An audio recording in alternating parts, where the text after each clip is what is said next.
Ada yang live, Pak. Baik, selamat malam rekan-rekan media. Pada malam hari ini saya beserta tim penyidik didampingi dari Divhumas akan menyampaikan beberapa hal. Yang pertama bahwa tadi sore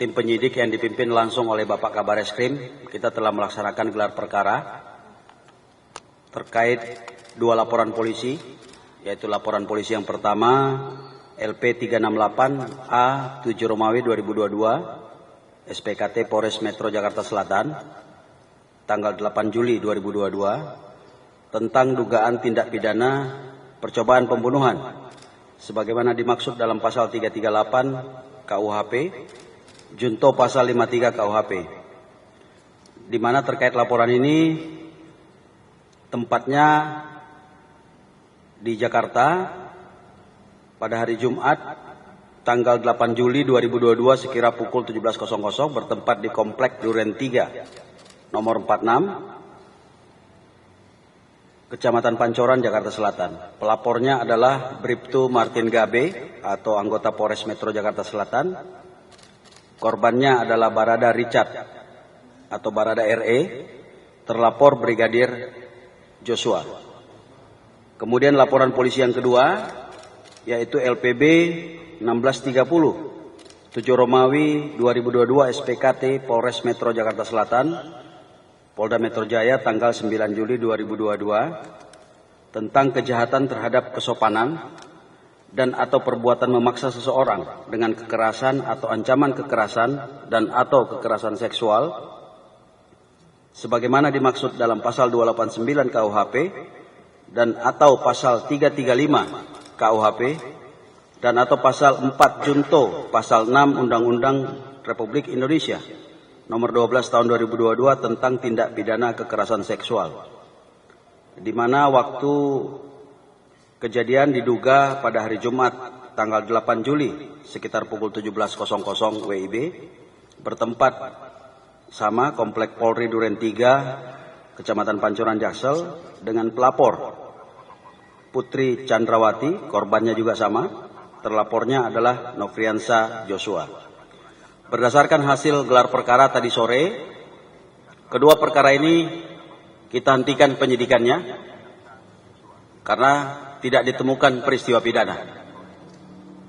Ya, bukan merupakan peristiwa pidana, sebagaimana rekan-rekan ketahui bahwa saat ini juga Bareskrim menangani LP atau laporan polisi terkait dugaan pembunuhan berencana dengan korban almarhum Brigadir Joshua.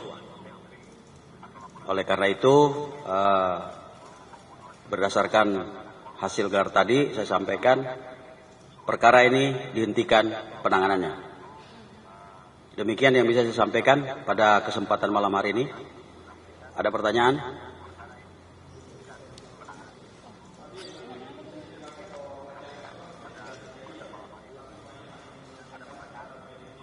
Ya, ada 2 LP, sebagaimana tadi saya sampaikan, ada 2 laporan polisi yang sebelumnya dilaporkan di Polres Jakarta Selatan, yaitu LP model A terkait percobaan pembunuhan, dan yang kedua adalah LPB terkait dugaan pelecehan, itu tidak ada. Oleh karena itu dihentikan penyidikannya.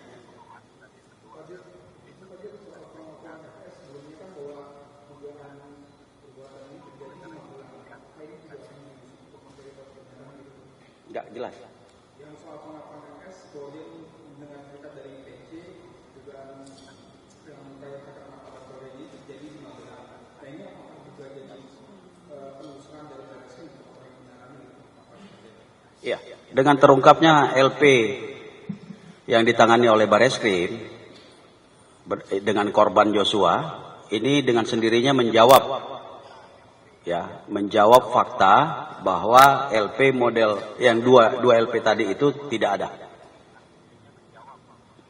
Ada lagi? Dasarnya mungkin satu-satu. Dasarnya mungkin yang membuat kita mencabut berarti keterangan saksi-saksi nggak ada ya Pak untuk? Iya. Selain keterangan saksi, bukti-bukti juga ya Pak ya? Itu tidak ada. Ya, pokoknya prinsip LP-nya sudah dihentikan. Pak, kan sebelumnya Polda sudah menetapkan status itu masuk ke penyidikan Pak. Itu catatannya gimana dengan apa yang sudah dilakukan oleh Hakim? Satu, kedua, apakah ada konsekuensi hukum bagi pelapor yang melaporkan ini sehingga dalam penyidikan tidak ditemukan ada dugaan ini? Baik rekan-rekan, saya jelaskan bahwa kita tahu bersama bahwa dua perkara ini sebelumnya statusnya sudah naik sidik. Ya. Nah, kemudian berjalan waktu, kasus yang dilaporkan dengan korban Brigadir Joshua terkait pembunuhan berencana ternyata ini menjawab dua LP tersebut. Nah, kita anggap bahwa dua laporan polisi ini menjadi satu bagian masuk dalam kategori obstruction of justice. Ya, ini bagian daripada upaya untuk menghalang-halangi pengungkapan daripada kasus 340.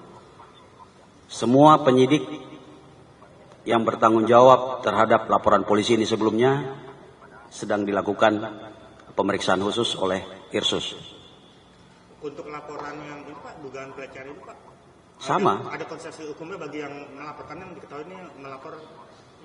Ini kan sudah terjawab di LP yang 340 ya. 340. Kalau kita pun mengatakan ada motif terkait dengan kasus ini kan terjadinya di Magelang bukan di Duren 3. Oke, cukup ya. Terima kasih rekan-rekan. Tulisan lagi nggak Pak? Terima kasih ya teman-teman.